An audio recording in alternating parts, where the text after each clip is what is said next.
இன்றே டவுன்லோட் செய்து உங்கள் ஃபேவரட் ஷோக்களை என்ஜாய் பண்ணுங்க. வயித்து வலியா? ஈவினிங் நல்லா தானே இருந்த, என்ன ஆச்சு? ஒண்ணும் இல்லம்மா, இப்ப சரியாயிடுச்சு. என்ன மாத்திரை கொடுத்தாங்க? காட்டு, என்ன மருந்து? அத்தை, மருந்தெல்லாம் கொடுக்கல, இன்ஜெக்ஷன் தான் போட்டாங்க. மீனா, சொன்னேன்ல, ஹாஸ்பிட்டலுக்கு தான் போயிருக்காங்க. அத யார்கிட்டயாவது சொல்லிட்டு போயிருக்கணும்ல.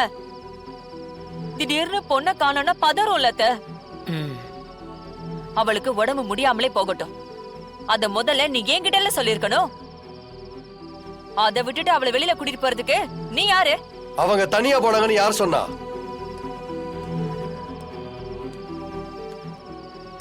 நானும் கூட தான் போனேன்.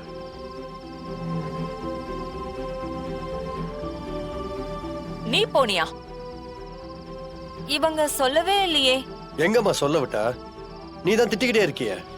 சரிடா, நீயே போறதா இருந்தாலும் எங்க யார்கிட்டயாவது ஒரு வார்த்தை சொல்லிட்டு தானே போகணும். உடம்புக்கு முடியலன்னு மிட் நைட்ல துடிச்சிட்டு இருந்தா. சரி, உங்களை யாரையும் தொந்தரவு பண்ண கூடாதுன்னு சொல்லிதான் நாங்க கூட்டிட்டு போனோம். இதுல ஒரு பிரச்சனையும் இல்லையேம்மா. இல்லடா, இருந்தாலும் நான்... இப்போ உனக்கு என்ன பிரச்சனை? தமிழ் கூட வர்ஷினி போக கூடாதா? அப்படி போனாதான் என்னம்மா? தமிழால இது வரைக்கும் அவளுக்கு என்ன ஆபத்து வந்திருக்கு? வர்ஷினி தனியா போனா பயப்படுறதுல ஒரு நியாயம் இருக்கு. தமிழ் பாதுகாப்பா கூட போறதுல என்னம்மா தப்பு இருக்கு?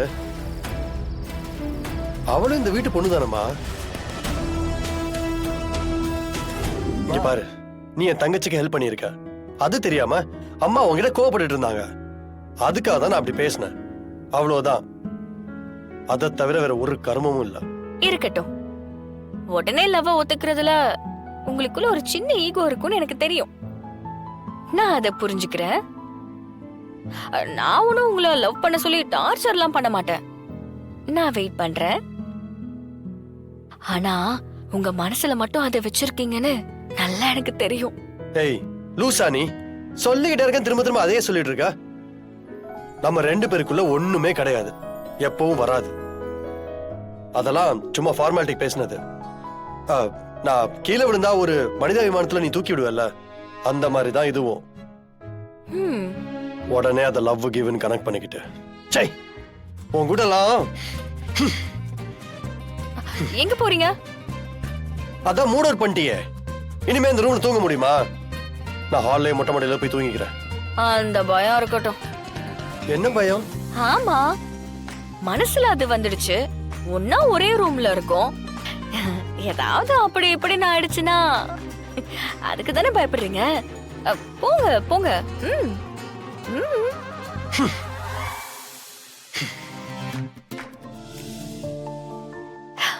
நீங்க போய் சொன்னாலும் எனக்கு புரியும் சிபி சார். இப்படியே கொஞ்சம் கொஞ்சமா நான் உங்க மனசுல இடம் பிடிப்பேன்.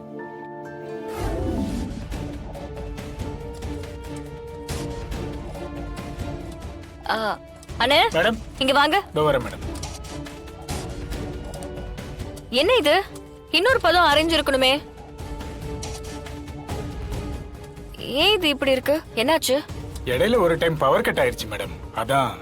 சரிண்ணே, இனிமே மிஸ் ஆக கூடாது. இன்னொரு வாட்டி அரைச்சிருங்க. சரிங்க மேடம்.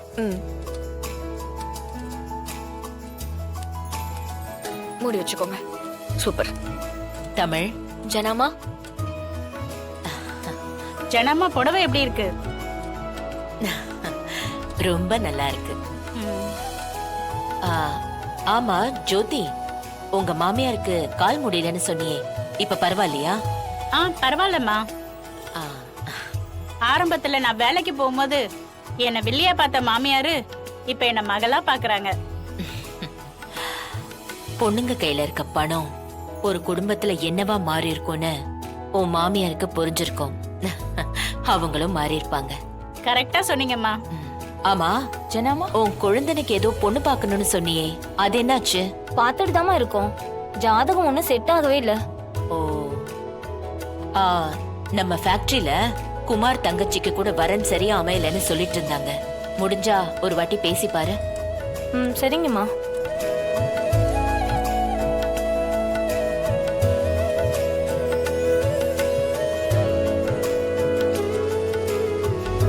எப்படி ஜனாமாவால எல்லாரையும் ஒரே மாதிரி பார்க்க முடியுது?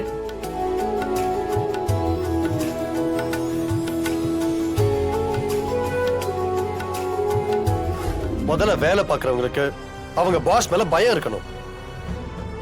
எப்பவுமே அவங்கள ஒரு அடி தள்ளி வச்சு பார்க்கணும். அப்பதான் ஒரு எம்ப்ளாய் தப்பு பண்ணானா அவனை வேலையை விட்டு தூக்க முடியும். இந்த மாதிரி சென்டிமெண்ட்டுக்குள்ள மாட்டிக்கிட்டோம்னா அவங்க தப்பு பண்ணாலும் பரிதாபம் பார்ப்போம். அது இந்த பிசினஸுக்கு எந்த வகையிலும் நல்லது கிடையாது. அப்படியா? அப்ப தப்பு செய்யற எல்லாரையும் இந்த கம்பெனில இருந்து தூக்கி போட்டுறணும். அப்படிதானே? சரி, நீங்களும் நானும் இந்த கம்பெனியோட ஹையர் போஸ்டிங்ல இருக்கோம். நாம இது வரைக்கும் தப்பு பண்ணதே இல்லையா? நம்மள இந்த கம்பெனி விட்டு வெளியே துரத்திட்டாங்களா என்ன? சார், நீங்க படிச்சது வெளிநாட்டு ஸ்கூல்ல, நான் படிச்சது ஜனாமா ஸ்கூல்ல. இங்கெல்லாம் பாஸ் மேல பயம் வராது, அன்பும் மரியாதையும் மட்டும்தான் வரும். அது எப்பவும் நம்ம மேல இருக்கிற மாதிரி நாம நடந்துக்கணும். இதெல்லாம் உனக்கு சொன்னா புரியாது. ஒரு நாளைக்கு பெருசா மாட்டுவ, அன்னைக்கு நான் சொல்றது உனக்கு புரியும். உங்க ஐடியாலஜி படி நீங்க இருங்க, ஏன் ஐடியாலஜி படி நான் இருக்கேன். யாரு மாற்றாங்கன்னு காலம் பதில் சொல்லும். புல்ஷிட். சார், ஃபைல நீங்க பாக்குறீங்களா இல்ல நான் எடுத்துட்டு போகட்டுமா? பாருங்க நீங்களே.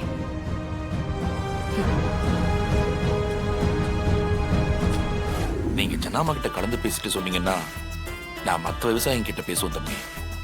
ஐயா, என்ன இது?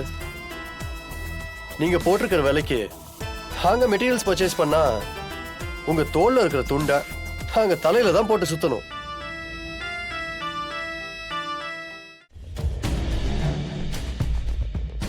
இவ்ளோ காஸ்ட்லியாலாம் எங்களால பர்ச்சேஸ் பண்ண முடியாது. விலைவாசி ஏறதெல்லாம் சகஜம்தான். அதுக்காக நாங்க எங்க பொருளை விலையேத்தலையே, அதே ரேட்ல தானே கொடுத்துட்டு இருக்கோம். நீங்க பழைய ரேட்டு கொடுக்கறதா இருந்தா கொடுங்க, இல்லனா நாங்க. இல்ல தம்பி, அந்த ரேட்டு கட்டுப்படி ஆகாது. ஓகே, அப்ப நீங்க கிளம்பலாம் ஐயா. இனி உங்க பொருள் எங்களுக்கு எதுவுமே தேவையில்லை. வினோத் சார், இவங்க கணக்க முடிச்சு அனுப்புங்க. இவ்ளோ வருஷமா இவங்க கொடுத்த ரேட்டை விட யாரு கம்மியா கொடுக்கறாங்கன்னு விசாரிங்க. அவங்கள சாம்பிள் எடுத்துட்டு வர சொல்லி அப்புறமா ஃபைனலைஸ் பண்ணிக்கலாம். ஐயா, உங்களுக்கு வர வேண்டிய அமௌண்ட்ஸ் எல்லாமே ஒரு வாரத்தில் செட்டில் ஆயிடும். ஓகே, நீங்க கிளம்பலாம். வரேன் தம்பி. யா. சார், எதுக்கும் ஒரு தடவை யோசிச்சு. வினோத், நீங்க எம்டியா இல்ல நான் எம்டியா? Sorry sir. போங்க.